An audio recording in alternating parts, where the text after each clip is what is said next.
যে আপনারা তো লেখাপড়া জানেন, যাই না শুনে স্বাক্ষর করলেন। আমরা তো যাই না শুনে স্বাক্ষর। জুলাই সনদের এক্সারসাইজটা আপনারা জানেন প্রায় 7 মাস। 7 জন বিশেষজ্ঞ 7টা কমিশনের দায়িত্ব ছিল এবং ধারাবাহিক বৈঠক। তারপরে একটা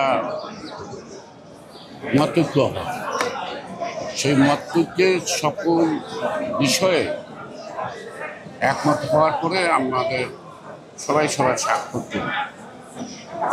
কিন্তু দুঃখজনক হলো সেই দিন জুলাই সনদে স্বাক্ষর করা হয়েছে ঠিকই, সবাই 7 কমিশনারও করছে, রাজনৈতিক দল করছে, প্রধান উপদেষ্টা মাননীয় প্রধান উপদেষ্টা ডক্টর ইউনূস করছে। কিন্তু আমরা যারা দর্শক ছিলাম, আমাদের সামনে এই চুক্তিনামাটা পাঠ করে শোনানো। কিন্তু 2 দিন পরে যখন প্রিন্টিং পেপার তারা আমাদের হাতে দিল, তখন দেখলাম যে ফাইনাল যে সিদ্ধান্তগুলি ছিল সেই সিদ্ধান্তের মধ্যে অনেক রদবদল আছে, অনেক নতুন। এটা কোনো মতেই কাম্য নয়। এখন প্রশ্ন করতে পারেন যে আপনারা তো লেখাপড়া জানেন, যাই না শুনে স্বাক্ষর করলেন। আমরা তো যাই না শুনে স্বাক্ষর। এক্সট্রিম মশার কয়েল প্ল্যান্ট ফাইবার দিয়ে তৈরি, ডেঙ্গু চিকুনগুনিয়া বাহি সহ যে কোনো মশার বিরুদ্ধে দেয় এক্সট্রিম সুরক্ষা। কারণ মূল বিষয়বস্তুটাকে প্রকাশ করা হয়, তারপরে তার মধ্যে এই 7 জন কমিশন এবং তার সাথে রিয়াজন তারা এই কাজটি করছে। এই যে কাজটি করল, এই ব্যাপারে আমরা আমাদের নতুন কোনো বক্তব্য বলি নেই। আমরা এটাই বলতে চাইছি এই দফাগুলির মধ্যে যা ছিল তার মধ্যে কোনো জায়গায় রদবদল, কোনো নতুনত্ব, পিয়ার সিস্টেম ছিল, পিয়ার সিস্টেম যোগ করছে। এখন আপনারা যে প্রশ্নটা করছেন, এই প্রশ্নটা আমাদেরও যে প্রধান উপদেষ্টা যে সাক্ষাৎ করেছে তিনি এই ব্যাপারে কিছু বলবেন, সাক্ষাৎ বলবেন।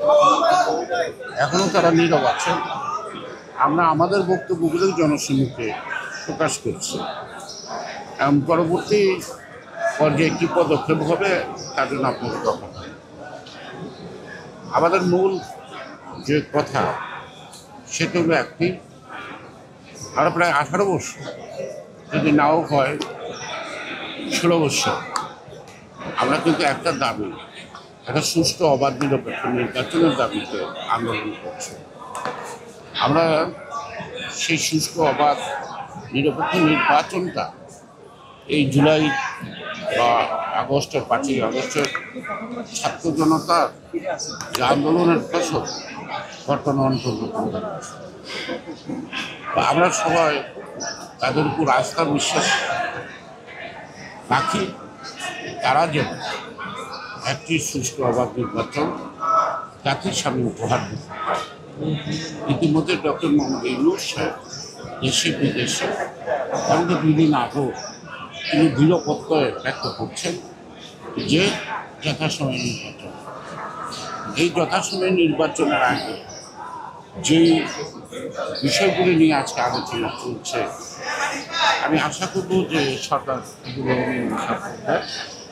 অর্থাৎ জাতির সাথে এই 7 জন কমিশনার যে প্রতারণা করছে কোনো ক্ষেত্রে বা ধোঁকা দেওয়ার চেষ্টা করছে, ধোঁকা বানানোর চেষ্টা করছে, এটা সাধারণ মানুষের হচ্ছে। আমরা যতটা সুস্থ অবাধ নির্বাচন চাই, তাই হয়তো যেভাবে প্রতিবাদ করার কথা আমাদের পক্ষ থেকে, আমরা সেভাবে প্রতিবাদ করছি। কারণ আমরা যদি প্রতিবাদ করি, আমরা যদি মাঠে নামি, তাতে সরকার টিকে থাকবে কিনা সন্দেহ। আর সরকার যদি টিকে না থাকে, তো বাংলাদেশের নির্বাচন অনিশ্চিত হবে, আর অনেক আসতে হবে। তাই অত্যন্ত ধৈর্যের সাথে, গণতন্ত্রের সাথে এবং দেশের শান্তিপূর্ণ অবস্থা যাতে বিরাজমান থাকে এবং একটি সুষ্ঠু নির্বাচন আমরা চাই এই সরকারের মাধ্যমে সম্পন্ন।